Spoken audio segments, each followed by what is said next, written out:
about self-care, what are some things that you choose to incorporate in your life as self-care practices? What are some things that you do?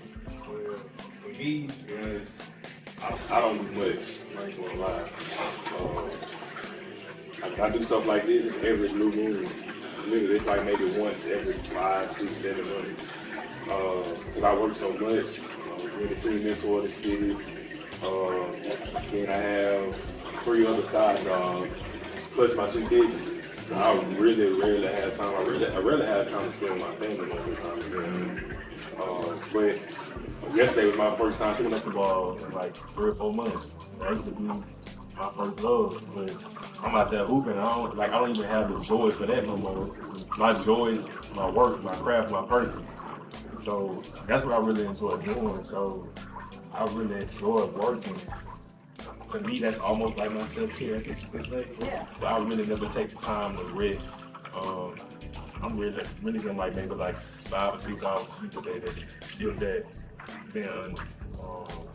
But I do try to spend time with loved ones whenever I have some time.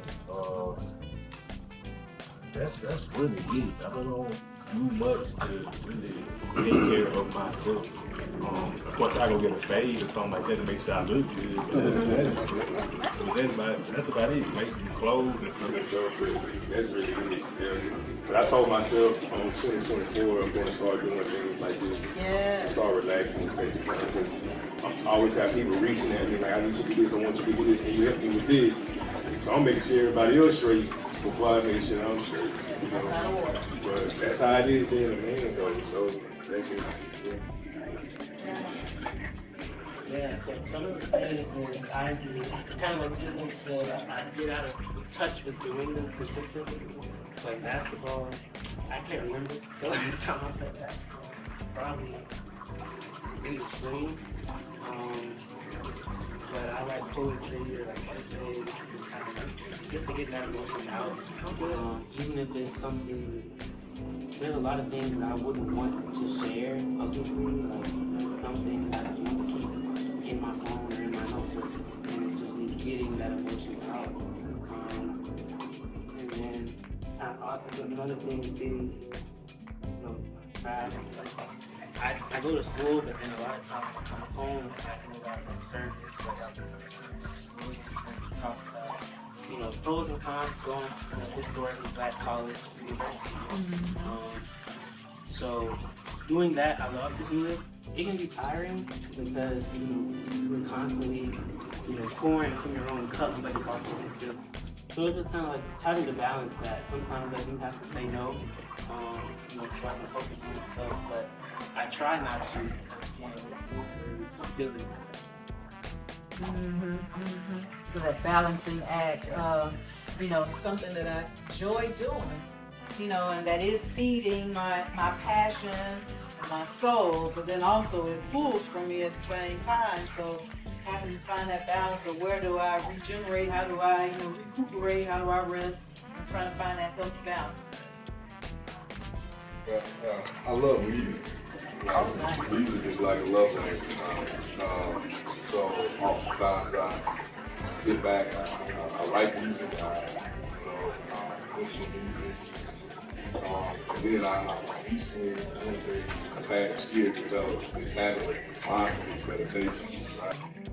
And it's so crazy. I came across it over a podcast. And that's another thing. I listen to a lot of podcasts. But mindfulness meditation, man. So what I do is typically in the mornings, try to get up around 6:30, 6 o'clock. I just been sitting in my backyard. I allow myself just to really just be present where I'm at so that I can start the day off in this mindset of just being aware of who I am, my feelings, my thoughts, right? So I sit and I run through my day, I run through my feelings, I run through my thoughts. Like checking. Yeah, just like personal checking. That's exactly what I do. I ask myself questions. I went really to some stage with anxiety, depression in 2021. And so it scared me. literally scared me. So now I think I'm more intentional. That's another thing I say to the president is being more intentional about doing self-checking and identifying what your feelings are, why you feel that way, and then moving accordingly. So that's where I'm at right now, just mindfulness meditation, being intentional about checking and loving on me. And I forgot my most important thing. Every morning I pray. So I do that. I get up throughout the day and before I go to bed. So that helps me like mentally stabilize myself. Yes. Because like what y'all said, be so much going on. That anxiety can kind of do shoot up sometimes, and I have to like remember, like God said, don't be anxious for anything but pray. So I really have to like, let people just be good, So that's like my number one thing I can say. I'm heavy on prayer. I wouldn't be doing half the things I would be doing anyways if it wasn't for him. So yeah. Josh, this podcast, in protecting. I think one thing for me is like working out. It's not really mental protection, it's more so like physical protection. But I like to work out physical protection by feeling something, feeling operate. Just operate.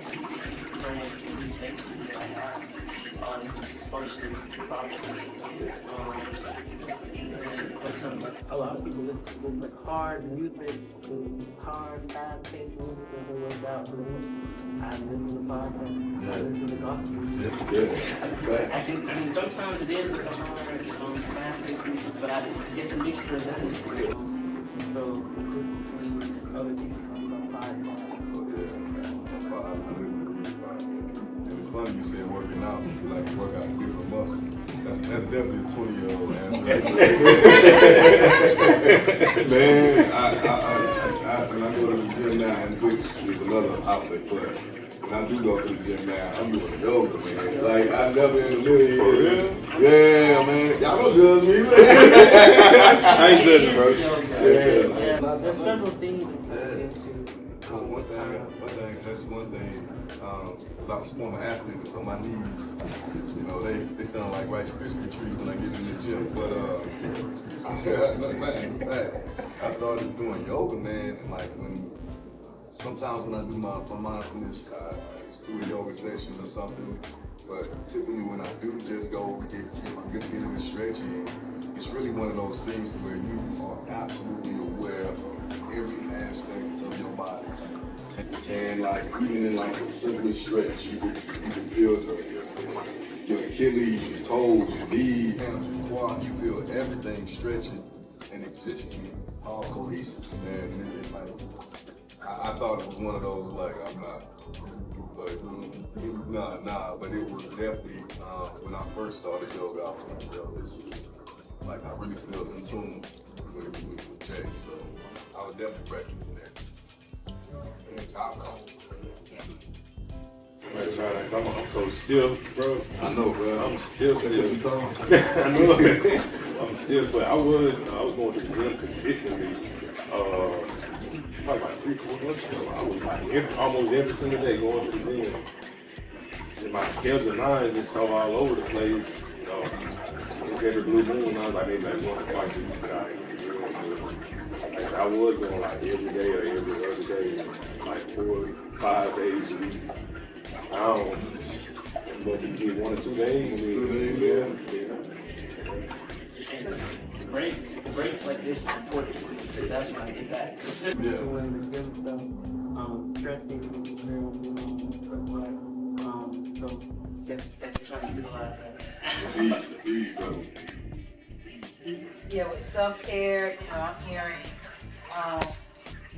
everything you guys really described incorporates mindfulness, connecting with yourself, whether it's prayer, whether it's through meditation, whether it's through working out, again, tapping back into your body, so that you can have some grounding and connection with who you are. Because as you guys described, you guys go out into the world and, You know, you're giving of yourself in so many different ways. You know, but this is your private, personal time. Tap back into who you are, which is so valuable for self-care, and is also very valuable for physical care. When we're out in this world, we're faced with so many different situations, and our bodies responding to that, you know, constantly. Whether we are consciously aware of that or subconsciously unaware of that, our bodies are constantly responding. Mentally, emotionally, physically, is responding to the environments that we enter into. So being able to take that time to de-stress, decompress, you know, take the suit of armor off, you know, to be able to just tap back on body and spirit is very valuable and helpful. So I'm glad you guys are finding ways and open-minded to even explore new ways to explore and incorporate self-care in your life.